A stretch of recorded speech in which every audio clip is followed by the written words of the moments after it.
We bwana we, karibu katika episodi ya 3 na ya mwisho ya recap yetu. Kama bado hujitazama sehemu ya pili, basi hakikisha unagusa hicho kipop up kinachokeza juu kabisa upande wa kulia mwa skrini mwako ili tuweze kwenda pamoja. Mwanamama Lilian alishtukia kwamba huenda huyu Sui yuko nyuma ya pazia ya mambo yote yanayoendelea. Akavamia katika nyumba yake na alipokuwa akikagua alikuja kugundua kwamba kulikuwa kuna picha inayoonyesha watu fulani wawili wakiwa ni wazee sana. Lakini nyuma ya picha hiyo alikuja kugundua kuna maandishi mengi sana yalikuwa yakizungumzia mambo ya ritual ama matambiko, na katika matambiko haya yalikuwa yanatoa maelekezo kwamba kuna nafsi ambazo zitanasa katika kioo, lakini pia mtu atakayefanikisha jambo hili anaahidiwa immortality, yani uwezo wa kutokuweza kupigika wala kufa. Lakini Lilian akawa ameshtuka kwamba huenda hiki kikaratasi kilitolewa katika kile kitabu ambacho mwanamama Tides alikuwa ameweza kukishika kabla.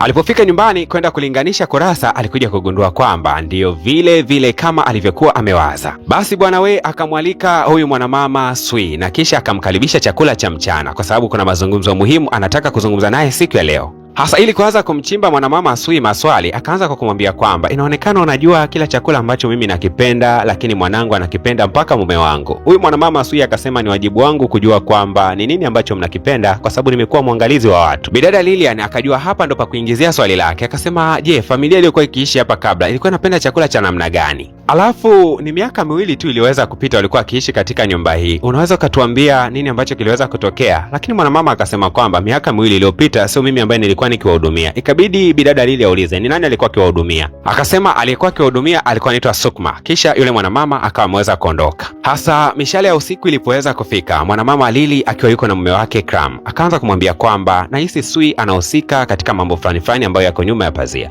kwa sababu kuna watu wawili ambao inasemekana walikuwa wakiishi ndani ya nyumba na wakapatwa na mauti miaka miwili iliweza kupita. Lakini nilipokuwa nikimdadisi mwanamama Sui alionekana kushtuka sana kujua baada ya kwamba mimi nimeweza kufahamu jambo hilo, lakini pia alipoweza kuondoka alionekana kuwa na sura ambayo sio nzuri kabisa. Na yeye kwa upande wake anadai kwamba ndani ya miaka miwili hiyo yeye hakuwepo, lakini kiangalia katika picha inayoonyesha wanafamilia walikuwa wakiishi katika nyumba hii, nimegundua kwamba alikuwepo kwa nyuma, alikuwa akiwatazama, niliweza kuiona sura yake. Mume mtu akasema kwamba sina haki ya kumjaji mtu yoyote ambaye sijui kitu ambacho kiko nyuma ya pazia, naomba niondoke. Basi mume mtu akawa anaondoka, lakini kumbe mwanamama Sui alikuwa ndani ya nyumba hiyo hiyo, akawa amejitokeza na kumshika mwanadada mkono, kisha akamwambia kuwa njoo nyumbani kwangu nitakwambia kila kitu. Basi sini na hama na kutuonesha bidada Lilian akiwa yuko nyumbani kwa mwanamama Sui. Alipoweza kufika tu mwanamama Sui akawa anafunga mlango kwa ndani, kitu ambacho kikamtia sana shaka huyu bidada Lili. Lakini mwanamama Sui akasema kwamba naomba nikakuandalie chakula. Wakati anaelekea jikoni, basi bidada Lili akaenda kuchukua ule ufunguo, akawa anafungua mlango. Ili anafungua tu anashangaa kumwona mwanamama Sui naye akiwa yuko mlangoni. Kiufupi Lili ana wasiwasi sana isije kawa ameingia mtegoni, mbona kama mazingira ya kiwangu hayo, akawa ameletewa chakula pale. Basi mwanamama Sui akaanza kusimulia stori ilivyokuwa. Akasema kwamba Salai alikuwa anaishi na mama yake katika nyumba, lakini dada yao mkubwa alikuwa amesafiri kuelekea nje ya nchi kimasomo. Kwa kweli Salai alikuwa ni mrembo sana, lakini hakuweza kufikia vigezo.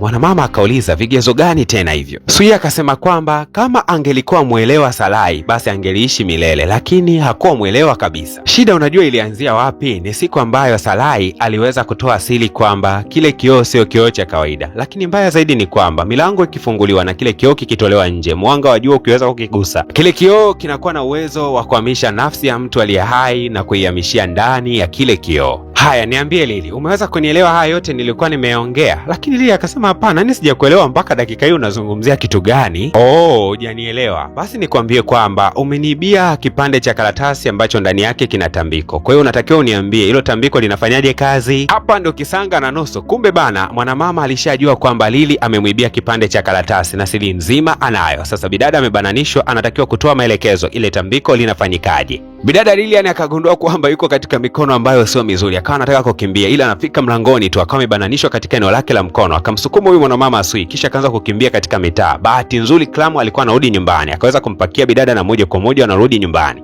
Mwanamama Lili anasema kwamba yule bibi anaonekana ni muuaji, tena ni muuaji kweli kweli, amewaua watu waliokuwa wakiishi kabla ndani ya nyumba hii. Kwa hiyo sasa hivi natakiwa tuwahi kuangalia mtoto wetu anaendeleaje huko ndani. Mwanamama Lili alitafuta sana kijana wake wa kiume, akagundua kwamba hayuko ndani ya nyumba hii. Kila chumba alikopo hayupo. Ikabidi kumfuata mume wake na kumwambia kwamba mtoto wetu hayupo. Lakini mume alionekana kutokujali sana hichi ambacho anaambiwa na huyu mwanadada Lili. Moja kwa moja basi Lili akawa anampokea mume wake. Ghafla tu hodi ikawa inagongwa na moja kwa moja mume akawa anaelekea huko kwenda kufungua mlango. Lakini ajabu ni kwamba Mwamba Clam alipofika mlangoni kufungua mlango, akagundua kwamba ni mwanamama Sui. Kumbe bana hawa wawili ni wapenzi, wakaanza kukisi katikati ya mlango. Bidada hakuamini macho yake. Lakini kumbe mtoto Ian alikuwa ndani ya nyumba hiyo, anatoka anagundua kwamba baba yake alikuwa anamkisi bibi kikongwe. Ilibaki inashangaza sana. Na baada ya kumaliza kumkisi bibi kikongwe, akamfuata mke wake Lili na kumpiga mpaka kazimia. Sasa unajua ilikuwaje? Tunarudishwa nyuma kidogo. Mambo yalikuwa hivi. Ule mwili ambao ulikuwa unaonekanika umeanguka kutoka juu ya ghorofa mwanzoni kabisa mwa movie, ulikuwa ni mwili wa mama yake na Salai, yule ambaye dada yake aliendaga nje ya nchi kusoma. Mtu aliyekuwa ameweza kumuua yule mama alikuwa si mwingine bali ni Mwamba Clam. Lakini Clam alipotoka kumtupa yule mama, akawa anarudi ndani, akaanza kuuliza, ni kwa nini umeweza kumuua Salai? Wakati huo mwanamama Sui jina lake lilikuwa linaitwa Sokma. Kwa hiyo bana ni jina lake yeye mwenyewe hilo, ambalo alikuwa anasema kwamba huyo mtu ndiye ambaye inasemekana aliweza kuwaua watu. Kumbe ndio yeye mwenyewe alikuwa anajitaja. Sasa inaonekana Mwamba Clam hakutakaga kabisa huyu bibi aweze kumuua Salai, kwa sababu inaonekana Clam pia alikuwa anampendaga huyu Salai. Sasa akawa anamuuliza, kwa nini umeweza kuwaua? Akasema nimeweza kuwaua mapema hata kabla ya mwezi kuweza kuandama. Alafu ukumbuke kwamba unatumia mwili wa mpenzi wake na huyo bidada Salai. Kwa hiyo huo mwili iko siku ambapo utakuja kuonekana kwamba una madhaifu. Ni muhimu zaidi tukaondoa kabisa duniani kabla hujashtukia madhaifu yako. Kwa hiyo kumbe haka Clam bana ni kajamaa kababu kweli, bali kanavaaga mili ya vijana tu. Na hii kazi ya kuwaua watu na kuwaingiza katika kioo huwa inawasababisha wao kuendelea kubakia vijana na katika umri ambao hausongi mbele. Kwa hiyo wanabakia umri huo miaka na miaka tu. Na bidada anakuja kushtuka sasa, bidada Lili katika wakati huu hapa anakuja kugundua kwamba kando yake bana amefungwa kamba, lakini pia kuna wazee wawili wanaendelea kucheza taratibu. Kuja kutazama kando, anakuja kugundua kwamba ni mume wake akiwa anacheza na huyu bibi. Kwa lugha nyepesi ni kwamba mume wake kumbe ana sura nyingine. Baada ya muda mwanamama Sui akasema kwamba wewe ni mjinga na mpumbavu wa mwisho. Ulikuwa unagombana na mume wako Handra siku alipokuwa akimshambulia mume wangu. Sasa unajua mume wangu yukoje? Hebu ngoja akuoneshe mwenyewe.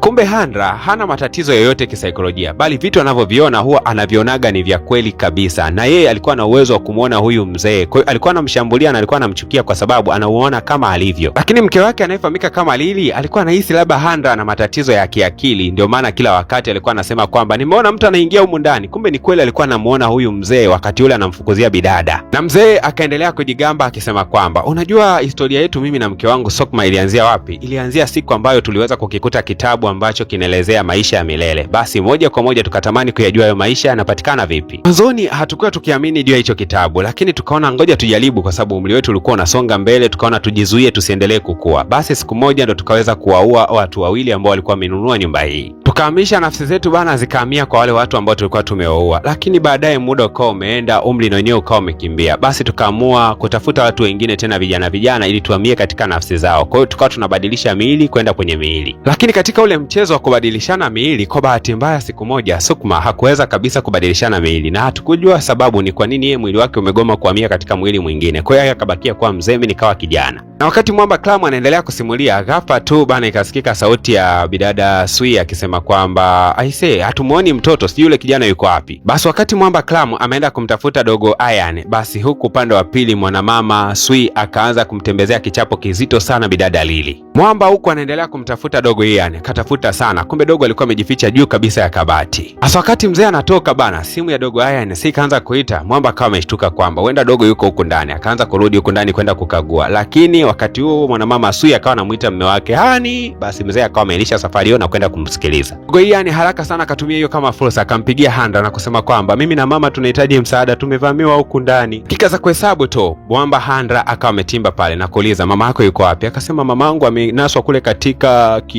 kioo pale. Kwa hiyo kuna kitabu hapa inaonekana kwamba kuna tambiko linafanyikaga sijui. Sasa ikabidi Handra aanze kusoma kile kitabu. Katika harakati za kuanza kusoma kitabu kikaanza kutoa maelekezo maelekezo kwa kusema kwamba wakati ambao mwezi unakuwa uko timilifu na wakati wa mwezi mwandamo, kioo hiki kinaweza kikafanya mabadilishano ya vitu vingi kidogo, na wakatoa maelekezo mengi sana namna ya kuzuia kioo hiki kisifanye kazi, namna ya kusababisha kioo hiki kiendelee kufanya kazi, namna ya kulinda uzuri wako, namna ya kusababisha uendelee kubaki kijana daima. Na Mwamba Handra kwa kuwa tayari ameshakisoma kile kitabu na kuweza kukielewa, akamsihi mtoto wake kwamba abakie hapa amsubirie na asijaribu kuingia ndani ya hichi kioo. Sasa asubiri mpaka mmoja kati yao atakapoweza kutoka ndani ya kioo, kwa maana baba au mama au wote kwa pamoja. Hasa alipoingia huku ni kama kulikuwa kuna mapango fulani, kulikuwa kuna nafsi za watu wengi sana wakilia wakisema kwamba miili yetu iko wapi, miili yetu iko wapi, miili yetu iko wapi, miili yetu iko wapi. Sasa wakati hao watu wanalia ndani ya kioo wakimlaumu huyu Mwamba Handra kutaka kujua miili yao ilipo, huku mwanamama Sui akawa ameshtuka katika usingizi mzito. Na Mwamba baada ya kuweza kusogea pale Handra akashuhudia kwamba Sakma alikuwa anamnywesha bidada Lili damu yake. Kwa ni kama vile wananyweshana damu. Kwa lugha nyepesi wanataka kubadilishana miili yao. Basi mwanamama Sakma akawa ndo wa kwanza kuweza kunywa damu ya bidada Lili. So mwili wake ukaanza kuitoa nafsi yake. Sasa huku bana kipengele ni kwa bidada Lili, yeye amegoma kuinywa ile damu, anang'ang'anizwa tu. Sasa na kumbe bana Dogo Ian alikuwa ameingia huko ndani. Clam aliweza kushuhudia kwamba Dogo Ian yuko ndani huko ya mapango, kwa maana Dogo Ian pia alikuwa ameingia ndani ya kioo. Basi akataka kuanza kumzuia, lakini Dogo haraka sana bana akaweza kusaidiwa na Handra. Na wakati huo anasaidiwa, yeye akachukua manati yake na kuweza kumlenga yule mwanamama Sakma katika eneo la jicho. Kwa hiyo shughuli ya uhamishaji wa nafsi ikawa imeingia doa bana. Kipengele ikawa nafsi haiwezekani tena kuweza kuhamishika. Huku mwanamama Sakma lengo lake ni moja tu, hataki kubakia peke yake katika ulimwengu wa kioo. Moja kwa moja akawa anamforce bidada na kumwambia kwamba lazima ufe pamoja na mimi huku. Na kama haiwezekaniki basi akamchukua Ian akataka kuanza kumshambulia aweze kumuua. Lakini mwanadada akasema kwamba naomba uniue mimi mbadala wa mwanangu. Kabla huyu mwanamama hajamuua Ian, ghafla tu Handra akawa amemvamia huyu mwanamama. Na huyu mwanamama akatumia kitu chenye ncha kali akampiga nacho Handra katika mguu, damu zikatirika nyingi sana. Mwamba Handra akapiga kelele kwamba bidada Lili aweze kutoka nje ya kioo. Haraka sana Lili akawa anahangaika kutoka nje ya kioo akiwa ameambatana na huyu mtoto mdogo anayefahamika kama Ian. Bidada akajihisi ni mwenye hatia sana kwa sababu alikuwa anamlaumu mume wake kwamba alikuwa anaona vitu vya ajabu, akahisi kwamba ni mgonjwa wa akili. Kumbe mume wake bana alikuwa akimsaidia na alikuwa akiona vitu katika uhalisia wake. Lakini katika dakika hizo hizo wakaona kuna mkono unajikongoja kutokea katika kioo. Aligundua kwa huu ni mwili wa mume wake. Moja kwa moja akaanza kumvuta mkono na kuweza kumtoa mpaka nje. Alifurahi sana kumuona mume wake wa kwanza kabisa. Basi familia nzima ikawa na amani tena. Wakaanza kuishi pamoja kama walivyokuwa wakiishi kabla. Na mpaka kufikia hapo mimi nakuwa nimekosa ziada. Naitwa DJ Paul na hii ni PVP Media Max. Wewe ambaye una channel yako ya YouTube na unatamani ikue kwa haraka, ungetamani kushirikiana na sisi kwa kuweza kudhamini baadhi ya picha ili tuweze kukusupport kwa kusubscribe katika channel yako, ni muhimu kanicheck inbox kupitia nambari ya simu unayoweza kuiona ya 0622113984. Utakaponicheki utaniambia kwamba nataka kudhamini series inayofuata. Na gharama ya kudhamini series yote ni shilingi 100,000 tu, na zawadi pekee ambayo tutakwenda kukurudishia kwa wote utakayedhamini picha yote ile, basi tutahakikisha kwamba tunakuingiza katika collaboration na channel yako itaweza kukua kwa haraka zaidi kupitia idadi kubwa ya mashabiki ambao tunao na walio na moyo wa kuweza kukusupport katika kila hatua kadri ambavyo utakuwa ukisupport pia kazi zetu za PVP Media Max. Karibuni sana wote ambao mnatamani kukuza channel zenu za YouTube kupitia njia ya collaboration ambayo tunaitoa kwa gharama nafuu kabisa. Asanteni sana.